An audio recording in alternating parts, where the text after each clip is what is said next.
చనిపోయిన 24 గంటల తర్వాత ఆత్మ తిరిగి తన ఇంటికి ఎందుకు వస్తుందో తెలుసా?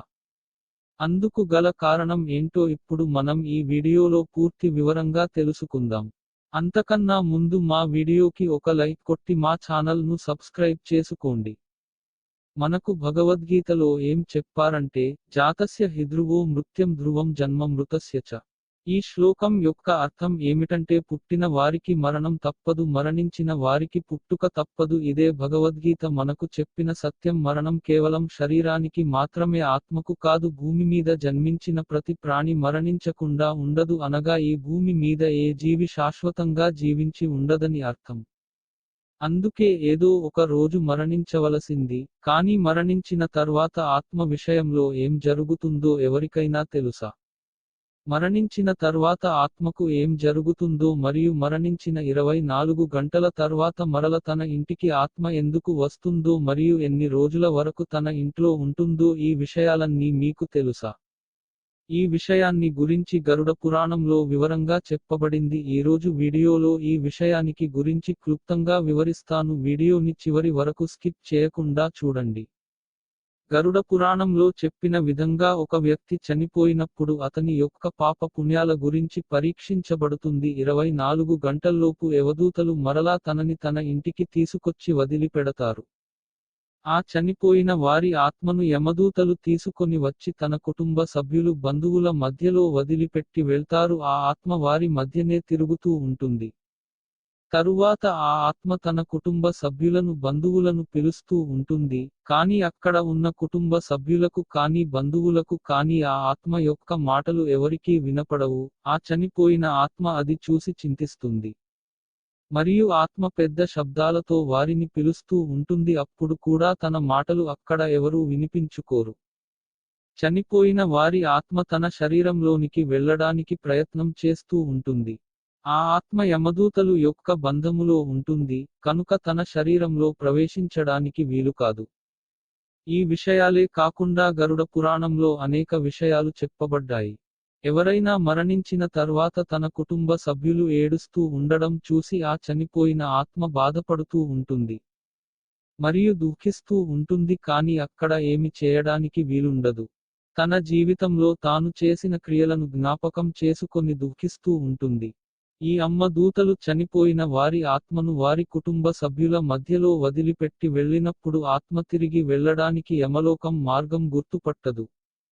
మరియు అంత శక్తి కూడా ఉండదు. గరుడ పురాణం ద్వారా చెప్పబడిన విషయమును బట్టి ఆ చనిపోయిన ఆత్మకు 13 రోజుల వరకు పిండదానం చేస్తూ ఉంటారు. అప్పుడు మరణించిన ఆత్మ యొక్క అంగముల పునర్నిర్మాణం జరుగుతుంది మరియు 11వ రోజు పిండ దానం చేయబడినప్పుడు దాంతో శరీరం, మాంసంతో ఈ ఆతన శరీరం పునర్నిర్మాణం జరుగుతుంది. మరియు 12వ రోజు పురోహితుడికి దానం చేసి ఆ ఆత్మ యొక్క పిండ దానం చేసినప్పుడు దానితోనే యమలోకానికి మార్గం గుర్తించబడుతుంది. చనిపోయిన ఆత్మకు 13 రోజులు పిండ దానం చేయడం ద్వారానే ఆ ఆత్మకు మృత్యులోకం నుండి యమలోకానికి వెళ్ళడానికి మార్గం ఏర్పడుతుంది. అందుకే గరుడ పురాణంలో చెప్పబడింది ఏమనగా, ఎప్పుడైతే ఒక మనిషి మరణం జరుగుతుందో ఆ మరణించిన వారి ఆత్మ వారి యొక్క కుటుంబ సభ్యుల మధ్యలో తిరుగుతూ ఉంటుంది. మరణించిన వారి యొక్క ఆత్మ యమలోకమునకు వెళ్ళడానికి 1 సంవత్సరం అనగా 12 నెలలు పడుతుంది. ఇక్కడ మనం గ్రహించవలసిన విషయానికి ఏమిటంటే 13 రోజులు మనం అర్పించిన పిండదానం చనిపోయిన ఆత్మ యొక్క ఆహారంగా తీసుకున్న బడుతుంది. కానీ ఎవరికైనా పిండ దానం చేయనట్లయితే వారి యొక్క పరిస్థితి ఏంటి అనే ప్రశ్న ఇప్పుడు మీ మనసులో కదులుతుంది.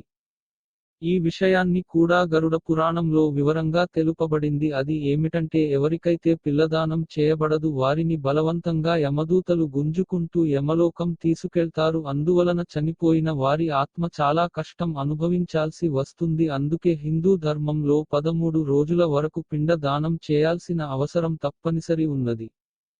ఇవన్నీ కాకుండా చెప్పబడిన విషయాలు ఏమనగా, 13వ రోజు మరణించిన ఆత్మ యొక్క కుటుంబ సభ్యులు పురోహితులకు ఇచ్చే దానము కష్టము అనుకుని బాధతో ఇచ్చినట్లయితే ఆ మరణించిన ఆత్మకు శాంతి దొరకదు. ఈ విషయంలో మరణించిన ఆత్మకు ఎంతో కష్టం అనిపిస్తుంది. తన మనసులో ఈ విషయానికి గురించి ఆలోచన కలిగి ఉంటుంది, అలాగే వ్యాకులం చెందుతుంది మరియు ఒంటరిగా ఉన్న అనుభూతి కలుగుతుంది. దీంతో పాటు మరొక విషయానికి కూడా గరుడ పురాణంలో చెప్పబడింది. అది ఏమిటంటే, ఏ మనిషి తన జీవితకాలంలో పుణ్య కార్యాలు దానధర్మాలు చేస్తాడో ఆ మనిషి యొక్క ఆత్మను చనిపోయిన 13 రోజుల తర్వాత యమదూతలు యమలోకమునకు తీసుకొని వెళ్తారు. అలాంటి వారికి మృత్యులోకము నుండి యమలోకంకు వెళ్లే మార్గంలో ఎలాంటి కష్టము అనుభవించాల్సిన అవసరం ఉండదు. అలాగే ఏ మనిషి తన జీవితకాలంలో పాపపు పనులు చేస్తూ మరణించినట్లయితే అతని ఆత్మను చాలా కష్టపడుతూ దుఃఖ పెడుతూ యవదూతలు యవలోకానికి తీసుకుని వెళ్తారు. దాంతో వారి ఆత్మ భయంతో వణికిపోతుంది. ఆ ఆత్మ వారిని క్షమించమని అడుగుతూ ఉంటుంది, కానీ వారు క్షమించరు. మరణించిన ఆ ఆత్మను యమలోకానికి చేరినప్పుడు ఈ యమధర్మరాజు ఆ యొక్క ఆత్మను మృత్యు లోకంలో చేసిన పాప కార్యాలను బట్టి శిక్షను అనుభవించడానికి నరకలోకమునకు పంపిస్తారు. నరకంలో ఆ శిక్ష అనుభవించిన తరువాత ఆత్మను తిరిగి ముక్త్యలోకములకు పంపిస్తారు. అయితే చనిపోయిన ఆత్మ తిరిగి 24 గంటల్లో మరల మీ ఇంటికి ఎందుకు వస్తుందో అర్థమైందని అనుకుంటున్నాను. వీడియో నచ్చితే లైక్ చేయండి, షేర్ చేయండి, అలాగే మన ఛానల్ ని సబ్స్క్రైబ్ చేయండి. ధన్యవాదాలు.